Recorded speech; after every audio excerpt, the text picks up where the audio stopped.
Hello, good morning students. आज हम आपके व्याकरण में अनुस्वार पढ़ेंगे। ये जो टॉपिक है आपका अनुस्वार, अनुनासिक, नुक्ता और आगत ध्वनियाँ। अब इसमें आज हम आप पढ़ेंगे अनुस्वार। कि अनुस्वार का चिन्ह क्या है, जो डॉट के रूप में हम लाइन के ऊपर लगाते हैं बिंदु की तरह। ठीक है, हमने लास्ट वीडियो में ग्रामर के कुछ बेसिक पॉइंट्स पढ़े। वर्ण क्या है, वर्ग क्या है, स्वर, व्यंजन और उनके बारे में समझा। आज हम पढ़ते हैं अनुस्वार। मानक वर्तनी के नियम के अनुसार वर्गीय व्यंजनों के साथ, कौन से व्यंजनों के साथ? वर्गीय। अलग अलग वर्ग हैं, जैसे क ख ग घ च छ ज ण। ये जो अलग अलग वर्ग के जो व्यंजन हैं, व्यंजनों के साथ नासिक के वर्ण, नासिक के वर्ण कौन से? मतलब जैसे क वाली लाइन, च वाली, त वाली, ट वाली, प वाली, सबके पीछे का जो पांचवा अक्षर है वो कहलाता है नासिकी वर्ण। और उनको हम क्या कहते हैं? पंचा अक्षर भी बोलते हैं। जो ण, पांचों तरह के न, न और म पंचमाक्षर बोलते हैं हम उन्हें। अब ये देखिए आप कि नासिकी वर्ण के संयुक्त होने पर अनुस्वार का प्रयोग करना चाहिए। यद्यपि दोनों रूप शुद्ध हैं, फिर भी हिंदी की सार्वदेशिकता को देखते हुए उसमें एक रूपता लाना आवश्यक है, इसलिए यह सरल रूप दिया गया है। अब ये अनुस्वार क्या है, हम इसको समझेंगे। फर्स्ट वाला पॉइंट देखिए, अनुस्वार नासिक की ध्वनि है, मतलब नाक से निकलने वाली ध्वनि है ना। जब हम अनुस्वार युक्त वर्ण को बोलते हैं तो उसकी ध्वनि कहाँ से निकलती है? नाक से। यहाँ लिपि चिन्ह मतलब अनुनासिक और अनुस्वार, तो अनुस्वार जो है वो डॉट लगता है और अनुनासिक में चंद्र बिंदु लगता है। तो हम अभी क्या पढ़ रहे हैं? अनुस्वार। तो अनुस्वार में लाइन के ऊपर जो डॉट होता है वो क्या होता है? अनुस्वार। अब सेकंड देखिए, इसे अ के साथ जोड़कर अम लिखा जाता है। इसे किसके साथ जोड़ा जाता है? अ के साथ। अ के ऊपर जोड़ के क्या लिखा जाता है? अम लिखा जाता है। इसे आगे देखो, इसे अयोग्यवाह कहते हैं। क्या कहा जाता है? अयोग्यवाह, क्योंकि अ के योग से यानी स्वर की सहायता से इसका उच्चारण किया जाता है, इसलिए इसको अयोग्यवाह कहा जाता है। अनुस्वार या तो स्वर है, मतलब हमने आगे पढ़ा था, लास्ट वीडियो में पढ़ा था कि अनुस्वार एक तरफ स्वर बताया गया था, दूसरी बार व्यंजन बताया गया। पर सही मायने में देखा जाए तो अनुस्वार न तो स्वर है न ही व्यंजन है। अनुस्वार न तो स्वर है नहीं व्यंजन है। अतः स्वर और व्यंजन के मध्य की स्थिति के कारण इसे हिंदी की वर्णमाला में स्वरों के बाद, हमने देखा है कि अ आई यू, ए आई ओ औ अम और अह, अम को स्वरों के बाद लगाया गया और व्यंजन से पहले। अम कौन? वही अ के ऊपर जो डॉट होता है उसको हम अनुस्वार। वर्णमाला में स्वरों के बाद और व्यंजनों से पूर्व लिखा जाता है। अब देखिए अनुस्वार का उच्चरित रूप। अब अनुस्वार का उच्चारण कैसे होता है? अनुस्वार ध्वनि की यह विशेषता है कि इसका अपना कोई निश्चित उच्चरित रूप नहीं है, मतलब इसका कोई अपना रूप नहीं है। ये अलग अलग वर्णों के साथ, अलग अलग स्वर व्यंजनों के साथ अलग अलग इसका उच्चारण होता है, मतलब वो भी पंचमाक्षर के नियम के अनुसार। इसका उच्चारण इसके आगे आने वाले व्यंजन से प्रभावित होता है, मतलब आगे का व्यंजन कैसा है उससे प्रभावित होकर इसका उच्चारण होता है। अर्थात यह जिस व्यंजन से पहले आता है उसी व्यंजन के वर्ग की नासिक की ध्वनि के रूप में इसका उच्चारण होता है। जैसे क है तो क का ण पे आएगा, प वाला है तो प का ण पे आएगा, इस तरह इसका उच्चारण होता है। अनुस्वार के उच्चारण के नियमों को पंचमाक्षर का नियम कहते हैं। जो 5 अक्षर है लास्ट वाले पूरी वर्णमाला के, उनके नियमों के अंतर्गत इसे बोला जाता है। अब फर्स्ट वाला देखिए, यदि अनुस्वार क वर्ग कौन सा? क ख ग घ ङ, जो पीछे दिया है, से पहले हो तो उच्चारण न के समान होगा। अब इस ब्रैकेट में देखिए आप जो टेबल बनी हुई है, प पंख, तो क व्यंजन से पहले आ रहा है, क आ रहा है, तो क का वर्ग कौन सा है? क ख ग घ ङ, नियम वाला जो उच्चारण करेंगे तो पंख, पंखा, गंगा, क्योंकि क ख ग घ ये वाली लाइन आ रही, पंखा और गंगा, इस तरह से हम उसका उच्चारण करेंगे। सेकेंड वाली टेबल देखिए, यदि अनुस्वार च वर्ग के वर्गों अर्थात च छ ज से पहले आए तो इसका लिखित रूप क्या होगा ना, के समान तथा उच्चारण न की भांति होता है। आधा न जो होता है ना, उसका उच्चारण ऐसा होता है, न, आधा न। तो पंच, चंचल, पंजाब, कंचन, क्योंकि इसकी जो वर्ण कौन सा है इसका, च छ ज ज। अब मूल रूप इसका क्या हुआ, पंच, चंचल, पंजाब और कंचन। उच्चरित रूप वही पंच, चंचल, पंजाब और कंचन। ठीक है, इसका ही थर्ड वाले टेबल देखिए आप, यदि अनुस्वार ट वर्ग के वर्गों अर्थात ट ठ ड ढ न के रूप में हो तो इसका लिखित रूप न होता है, न, है ना, उच्चारण न के समान होता है। घंटा, ठंडा, कंठ, ठंडक, भंडारा, ये इसके मूल रूप देखिए आप, आधा ण लगाते हैं और उच्चारण में जब हम बोलते हैं तो घंटा, ठंडा, कंठ और भंडारा आदि, मतलब ठंडक, डंडा, हम इस तरह से बोल सकते हैं। अब नेक्स्ट देखिए, यदि अनुस्वार त वर्ग अर्थात त थ द ध, त थ द ध न हो तथा र श और स, शक्कर वाला और सपेरे वाला से पहले हो तो उसका उच्चारण न के समान होता है। अब देखिए शब्द का देखिए, अंत, पंथ, जंतु, मंथर, तो अंत, पंथ, जंतु, मंथर का मूल रूप हो गया और उसमें उच्चरित रूप ही यही होगा।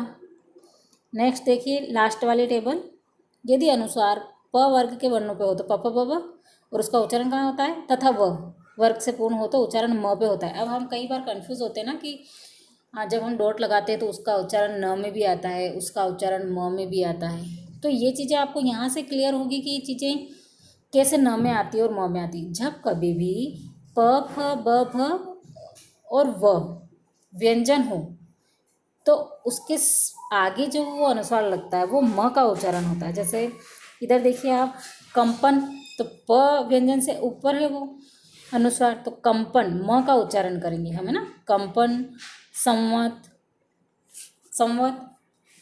अब हम ऐसा थोड़ी बोलेंगे संवत नहीं बोलेंगे, म का उच्चारण क्या बोलेंगे, संवत, चंपा, चंचा या चंपा थोड़ी ना बोलेंगे, अंबर।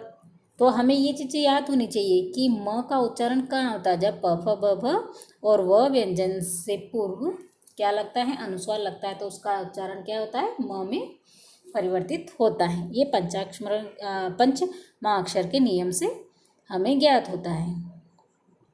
अब अनुस्वार का लिखित रूप क्या होगा, अनुस्वार को लिखने की दो विधियां हैं। शिरोरेखा के ऊपर बिंदु के रूप में, जब हम लाइन के ऊपर लिखते हैं, जो भी हम अक्षर लिखते हैं जस्ट उसके लाइन के ऊपर लिखते हैं। जैसे मैं, नहीं, मैं और नहीं, जहाँ पर भी हम लिखते हैं कभी भी बिना अनुस्वार के नहीं लिखा जाता। एक तो जो सेंटेंस में आने वाला मैं वाक्य में आता है वो, और नहीं, और एक मैं खुद के लिए, मैं जो डबल मात्रा लगा के मैं लिखते हैं उसके ऊपर भी हमेशा अनुस्वार आता है। सेकेंड देखिए, पंचम वर्ग के आधे अक्षर के रूप में, पंचम वर्ण के आधे अक्षर के रूप में भी आता है, आधा न, आधा म, ऐसा होता है ना, दंत, गंगा, तो ये आधे न के रूप में आ रहा है, पंचम वर्ग के आधे अक्षर के रूप में। अब देखिए नेक्स्ट, यदि इन दोनों विधियों का प्रयोग एक शब्द में किया जाए तब उसके ये रूप हो सकते हैं। जैसे देखिए, संतानी, मतलब दोनों रूप कौन से, जब यहाँ रूप बदलता है एक वचन से बहुवचन तो कैसे हो रहा है, अनुस्वार का बिल्कुल सिरोरेखा का ऊपर लगती है, पर ये संतानी स के जस्ट ऊपर और ने के ऊपर, मतलब इस शब्द में बहुवचन जो शो हो रहा है। घंटों, संदर्भों, गंधर्वों, जंतुओं, तो यहाँ क्या बताया गया है कि यदि दोनों विधियों का प्रयोग एक शब्द में किया जाए, जब एक से शब्द बनते हैं कि जब दोनों चीज़ एक में ही आ रही हो, जहाँ शब्द भी हो और उस सिरोरेखा के ऊपर भी लगाई जाती हो, तो ऐसी कंडीशन में बहुवचन बनकर लगता है ना। अब नीचे देखिए, ध्यान दें, किस चीज़ पर ध्यान देना है, जिस स्वर का उच्चारण करते समय हवा केवल नाक से निकलती है और उच्चारण कुछ जोर से किया जाता है। हवा केवल नाक से निकलती है और उच्चारण जोर से किया जाता है तथा लिखते समय ऊपर केवल बिंदु लगाया जाता है, उसे क्या कहा जाता है? अनुस्वार कहा जाता है। जैसे कंठ, सिर्फ नाक से उच्चारण हो रहा है, कंठ, कंघा, बंदर। सेकंड देखिए, यदि किसी व्यंजन पर स्वर की मात्रा, यदि किसी व्यंजन पर क्या बताया गया है कि यदि किसी व्यंजन पर स्वर की मात्रा शिरोरेखा के ऊपर हो तो अनुनासिक के स्थान पर बिंदु का प्रयोग होता है। मतलब वहाँ चंद्र बिंदु नहीं लगाते हुए हम सिर्फ बिंदु लगा देते हैं। वो कैसी कंडीशन में होता है? देखिए, शिरोरेखा के ऊपर मतलब जो मात्राएं होती हैं, जैसे ई की हुई, ए की हुई, ओ की हुई। जैसे सिंचाई देखिए आप यहाँ उदाहरण में, जैसे सिंचाई, तो सिंचाई में हम चंद्र बिंदु नहीं लगाएंगे, उस चंद्र बिंदु की जगह, चंद्र बिंदु का मतलब होता है अनुनासिक, तो चंद्र बिंदु लगाने के वजह हम सब क्या लगा देते हैं? डॉट। पर यहाँ उसका जो मतलब होता है वो अनुनासिक ही होता है, यहाँ अनुस्वार नहीं होता। कहीं कहीं पर भी चंद्र बिंदु आता है, पर चंद्र बिंदु की जगह हम जब शिरोरेखा ऊपर मात्रा आ गई ना, ह के ऊपर बड़ी ई आ गई है, तो हमने चंद्र बिंदु के साथ नहीं लगाते हुए डॉट कर दिया। गोंद, गोद, है ना। इस तरह से जब हम करते हैं तो चंद्र बिंदु की जगह क्या हो जाता है? सिर्फ अनुस्वार आता है।